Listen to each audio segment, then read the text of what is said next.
This is a tutorial for using the Cura slicing software in the Digital Learning Lab. When you open Cura, this is the screen that you will see. The first thing that you need to do is upload your STL file onto the print bed. In the upper left-hand corner, you will see a file folder that says Open File. Click that, locate your STL file, and then click Open. For the example project that you will do for the training, you will be opening up the Sitting Man. A few navigational tools for your mouse.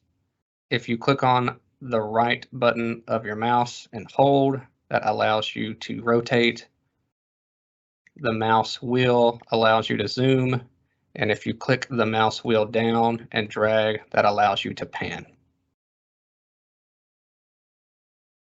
Once you click on the model, you will see that some of the editing tools on the left are available for you. The first one is Move. You can move in any axis by clicking on the arrowhead and dragging. Note that dragging in the Z-axis brings it back down. For a model to print, it must be adhered to the print bed. You can also change the coordinates on the screen that's on the left.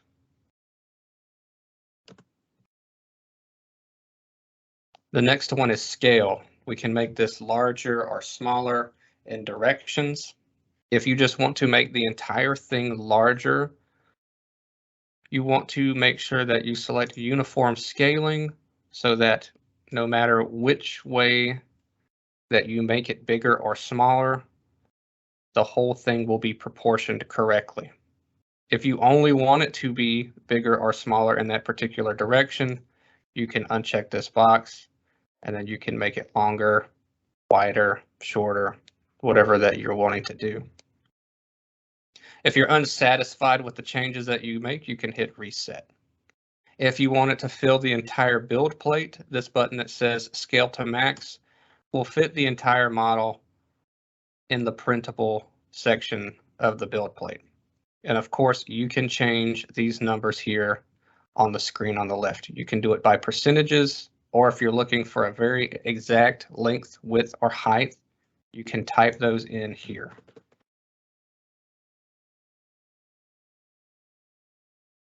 The next one is Rotate.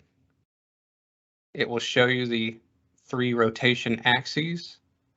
You grab the circle and rotate. It will do it by 15-degree increments unless you hold Shift, and then you can do it by 1 degree. Note that it will continue to snap for everything to be on top of the print bed. You can reset if you do not like, but also if you do any types of rotations, please make sure that you hit this button that says Lay Flat.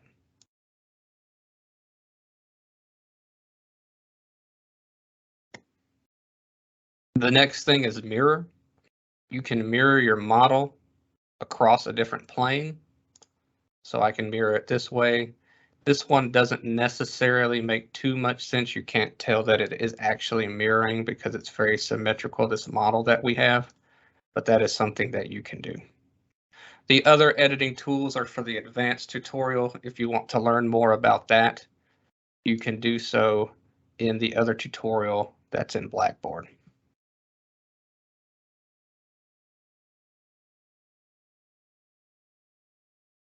There are some view tools that exist in the upper right-hand corner of the print bed screen. This one is the orthographic view that shows you from this particular corner. You can see your model from the front, from the top, the left, the right, and then also the bottom.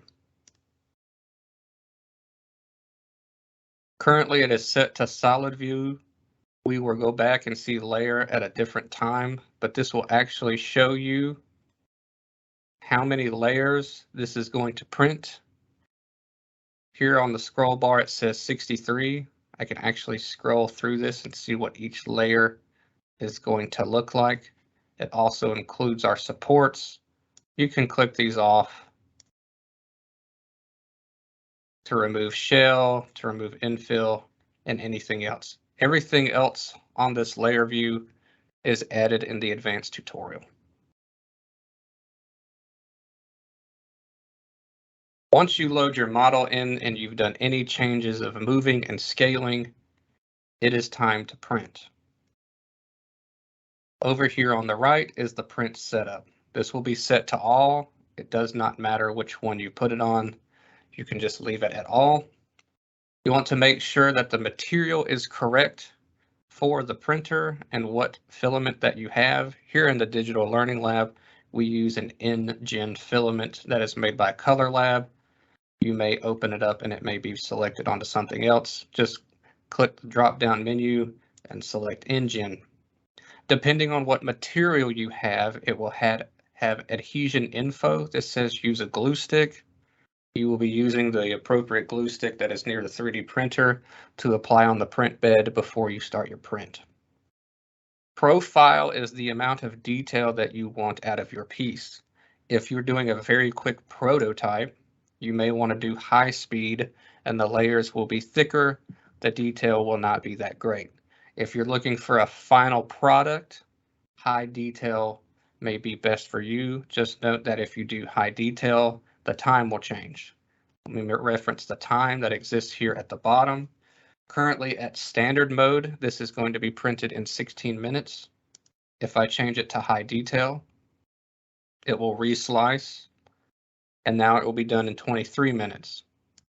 If I go to high speed, it will reslice and tell me it's going to be done in 11 minutes. There are also some other things that you need to take into account.